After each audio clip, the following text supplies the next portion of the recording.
સ્વાધ્યાય 6.2 દાખલા નંબર 5 તમારી સ્ક્રીન ઉપર આ રહ્યો। બહુ જ ઈઝી દાખલો છે, મજા આવી જશે તમને। તમને શું આવવાનું છે? મજા આવી જવાની છે। ચલો શું કરીએ આપણે? તો કે ભાઈ દાખલાની અંદર શું આપેલું છે?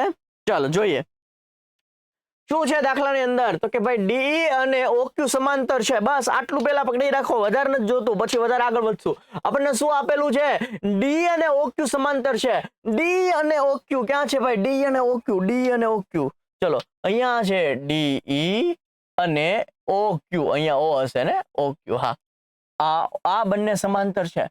જો આ બંને સમાંતર હોય તો પ્રમેય નંબર 6.1 પ્રમાણે હું આના છેદમાં આ અને આના છેદમાં આ લખી શકું। બસ આટલું જ કામ હતું। આપણે વધારે કઈ કામ જ નથી। હલો, ચાલ અહીંયા આપણને ડી અને ઓક્યુ સમાંતર આપેલ છે। શું છે? આપેલ છે। માટે પ્રમેય નંબર 6.1 પ્રમાણે લખી શકું આના છેદમાં આ બરાબર આના છેદમાં આ। પીઈ ના છેદમાં ઈક્યુ બરાબર પીડી ના છેદમાં ડીઓ લખી શકું। સમીકરણ નંબર હવે શું આપેલું છે? હવે આપણને આપેલું છે ડીએફ અને ઓઆર સમાંતર છે। જો શું સમાંતર છે? ડીએફ અને ઓઆર સમાંતર છે। તો આપણે લખી શકીએ આ પીડી ના છેદમાં ડીઓ બરાબર પીએફ ના છેદમાં એફઆર। ઓકે, શું આપેલું છે? ડીએફ સમાંતર ઓઆર આપેલું છે। તો આપણે શું લખીએ કે ડીએફ સમાંતર ઓઆર હોય તો આપણે સમીકરણ 1 પ્રમાણે લખી શકીએ પીડી ના છેદમાં ડીઓ બરાબર પીએફ ના છેદમાં એફઆર। ઓકે, આ આપેલ છે। આપણે લખી શકીએ પ્રમેય નંબર 6.1 પ્રમાણે સમીકરણ નંબર, જો અહીંયા પીડી અપોન ડીઓ છે, અહીંયા પણ પીડી અપોન ડીઓ છે। તો સમીકરણ 1 અને 2 ઉપરથી આ બંને પણ કેવા થશે? સરખા થશે। માટે સમીકરણ 1 અને 2 પરથી આના બરાબર આ પી અપોન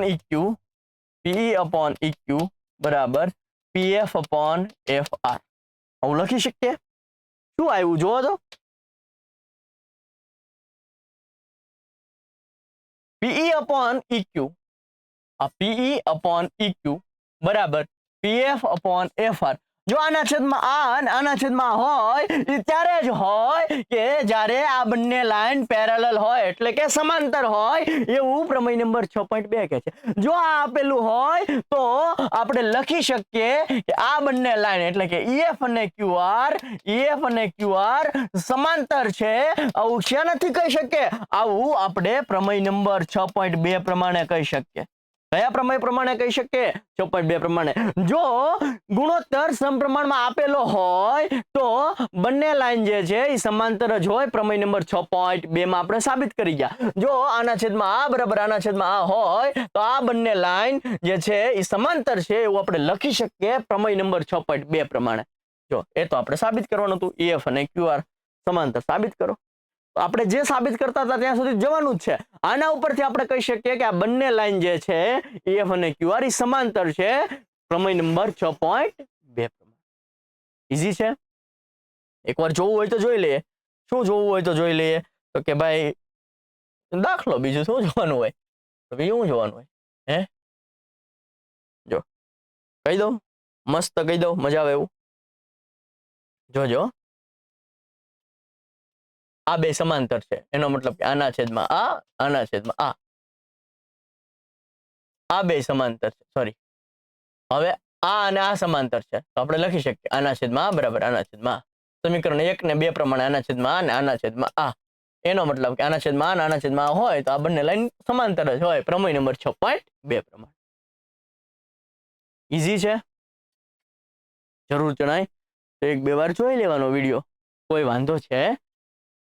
બરોબર છે? મજા આવતી હોય તો લાઈક શેર સબસ્ક્રાઇબ કરવાનું ભૂલવાનું નહીં। મેક્સિમમ લોકો સુધી પહોંચાડી દો। બધા જ દાખલા તમારી માટે લઈને આવીશ। ઓકે, બધા ભણે, સૌ આગળ વધે। ઓકે, આટલું કામ કરો। મળીએ છીએ નેક્સ્ટ દાખલા સાથે, ત્યાં સુધી જય હિન્દ, જય ભારત।